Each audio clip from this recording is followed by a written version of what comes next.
professora, olá colegas, bom dia a todos. Aqui quem vos fala é o Alisson, né? E eu junto com Duílio, Emanuela, Yara, Larissa, Maria Eduarda Sobral e Yasmin fazemos parte do grupo 3 e também ficamos responsáveis por falar sobre a osmose. Então, antes de mais nada, vamos dar uma breve resumida em que se consiste isso. A osmose é um tipo de processo em que a água ela se move pelas células, saindo de um meio menos concentrado para um meio mais concentrado, até elas atingirem um certo equilíbrio entre si. Isso tudo, né, esse transporte é feito através da membrana, sem gasto algum de energia, ou seja, é um tipo de transporte passivo. É um fenômeno muito comum nos seres vivos, acontece tanto em células vegetais quanto animais, nos diferentes meios, sejam eles hipertônico, hipotônico ou isotônico.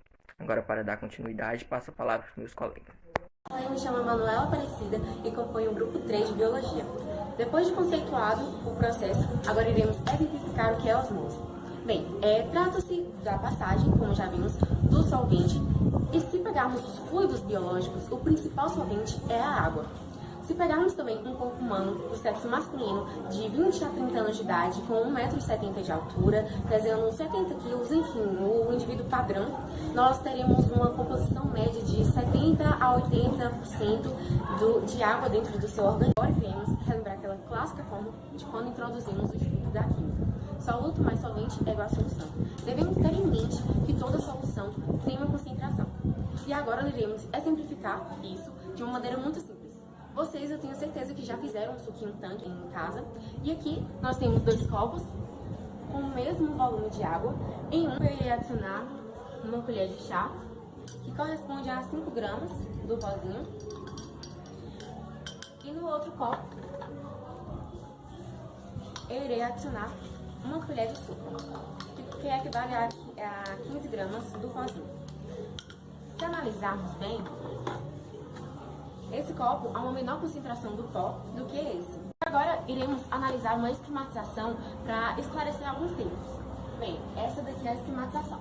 No meio há uma membrana semi-impermeável que dentro do nosso organismo é a mesma coisa que a bicamada fosfolipídica, ou a membrana celular, ou também a membrana plasmática. E também devemos levar em consideração que as bolinhas brancas representam os solventes e as bolinhas menores pintadas de azul, os solutos. Ambas as partes possuem a mesma quantidade de solvente, que é a mesma coisa do mesmo volume de água. E o que a osmose vai fazer? O processo da osmose vai fazer um transporte de solvente para o outro lado, a fim de equilibrar ambas as soluções, de um meio menos concentrado para o mais concentrado. As duas soluções, e ambas possuem a mesma concentração, são chamadas de isotônicas. Quando uma solução apresenta maior concentração, é chamada de hipertônica. E quando uma apresenta menor concentração, é chamada de hipotônica. Olá, eu me chamo Duílio Jefferson e como os outros integrantes já disseram, a gente ficou com a osmose na célula vegetal e animal. Bem, eu irei explicar como é que a osmose ocorre na célula animal. Se pegarmos uma célula animal e colocá-la numa solução hipotônica, a parte menos concentrada dessa solução será para mais concentrada no interior da célula. E assim ela aumentará, até que a membrana plasmática não aguente e estoure e a célula morra. Agora, se eu pegar essa célula animal e colocar ela em uma solução hipertônica, ela vai perder água, porque a parte de fora é mais concentrada do que a parte de dentro da célula. E ela vai perder água, até murchar.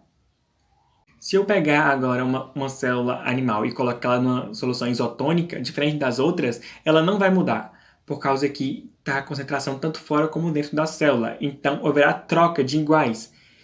A mesma quantidade que entra é a mesma quantidade que sai, e ela vai permanecer da mesma forma, sem nenhuma alteração.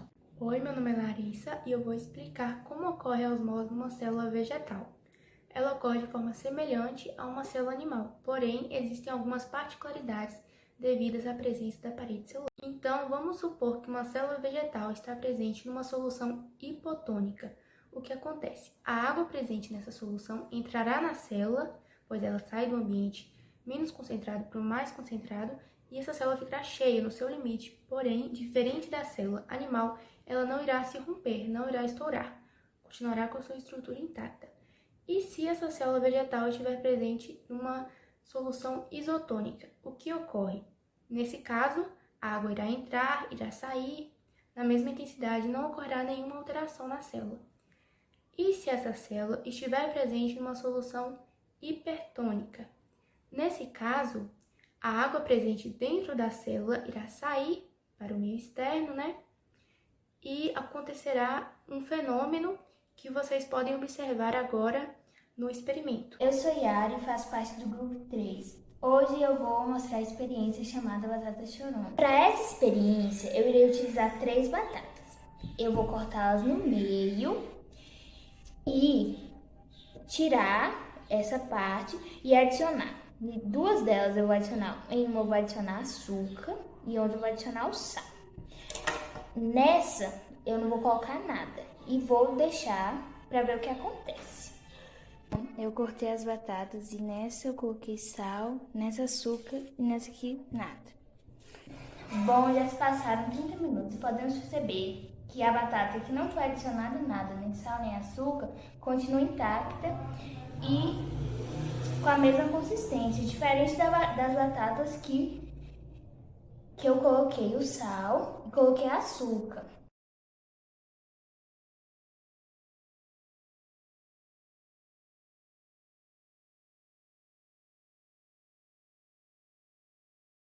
Nessa experiência, a água contida no interior das células da batata atravessa as membranas celulares por osmose. A água atravessa do lado menos concentrado para o lado mais concentrado em soluto. Também, a consistência da batata mudou, agora está mais mole, comparada com a batata que não foi colocada nada. Ela está firme. Isso ocorre porque as células de uma batata perderam água e ficaram murchas. Esse fenômeno se chama plasmólise. Note também que as células da batata não absorvem os solutos. Podemos dizer que as membranas dessas células não são permeáveis e essas moléculas mais são permeáveis à água, ou seja, nem o sal nem o açúcar, nossos solutos, não conseguem passar através das membranas das células da batata. Essa propriedade da membrana é conhecida como permeabilidade seletiva. Meu nome é Yasmin Freitas e eu vou falar sobre osmorregulação e pressão osmótica. As células estão sujeitas a sofrer osmose, que é um processo que as leva a ganhar ou perder água. Ao longo do processo evolutivo, os animais desenvolveram diversos mecanismos para regular o processo osmótico, e esses mecanismos ficaram conhecidos como osmorregulação. Então, a osmorregulação é a capacidade que alguns animais têm em manter o equilíbrio da quantidade de água e sais minerais de seus organismos. Um exemplo de animal que realiza a osmorregulação é o peixe. Se não fosse por ela, ele perderia água por osmose, se desidrataria e iria morrer. A pressão osmótica pode ser definida como a pressão externa que deve ser aplicada a uma solução mais concentrada para evitar a diluição.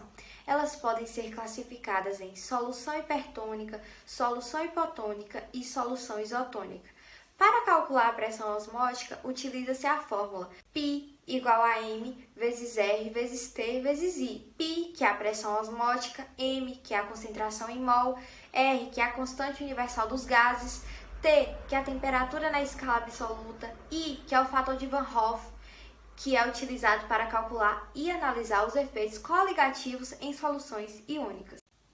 O valor da pressão depende de cada solução. Quanto maior a concentração, maior será a pressão, mostrando assim que a osmose depende da quantidade de partículas dissolvidas na solução, sendo ela uma propriedade coligativa. Meu nome é Maria Eduarda Sobral e eu vou explicar como a osmose está no nosso dia a dia em situações que nem imaginamos. Sabe o costume que temos de salgar comida só depois de fritas? Isso acontece porque o sal se torna um meio hipertônico. Isso faria com que as comidas soltassem uma grande quantidade de água enquanto é fritas. A mesma coisa acontece com a salada. Quando temperamos ela, o tempero vira um meio hipertônico. Isso faria com que ela perdesse uma grande quantidade de líquido e isso faria elas murcharem. Também acontece isso com solos ricos em sais minerais. As plantas perderiam grande quantidade de água do meio ambiente para o solo, que é o meio hipertônico em comparação com os vegetais, e isso prejudicaria o desenvolvimento das plantas.